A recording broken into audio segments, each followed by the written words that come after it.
jok.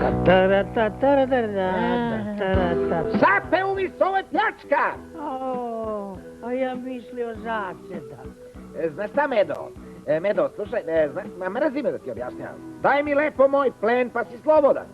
Pa šta da ti dam? Nije važno šta, samo daj plen, to što imaš, mislim. Pa vidi, izvini, a šta ja to imam? Šta ja znam, nisam ti ja mama. Pa znam da nisi, ti si Vuk Vule. Lepo smo popričali, a sad daj plen. Imaš valjda nešto, opipaj džepove prvo, ajde. Meni mama nije rodila džepove.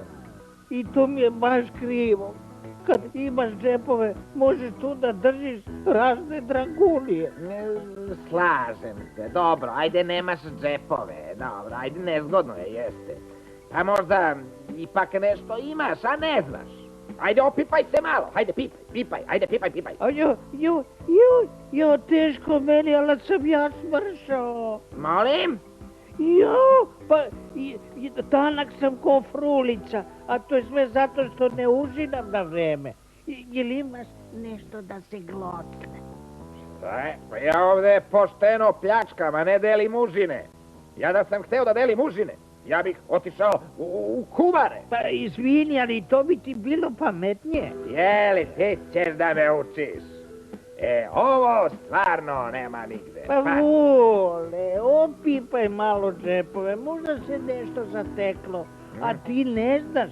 Neka korica, ajde, pipi. Ajde da pipne.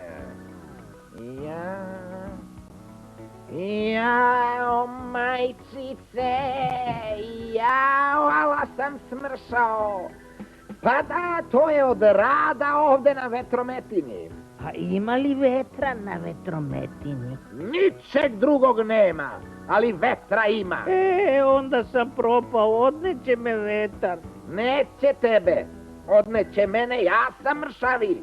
Jo, daj Vule šapu, neka nas vetar odnese zajedno, bar ćemo imati društvo. Vule, sad mi nešto pričaj, najbolje pričicu, da nam bude lepše. Pričicu, jeli? Odmah dođe. Bio jedan glupi vuk i sedeo u glupoj zasedi i glupo se nadao glupom plenu.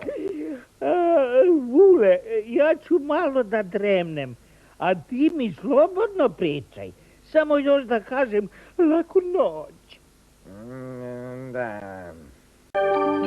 I u sobi na belom jastuku i u šumi pokraj starog banja, svi pod obraz il šapu il ruku, došlo vreme da se lepo sanja.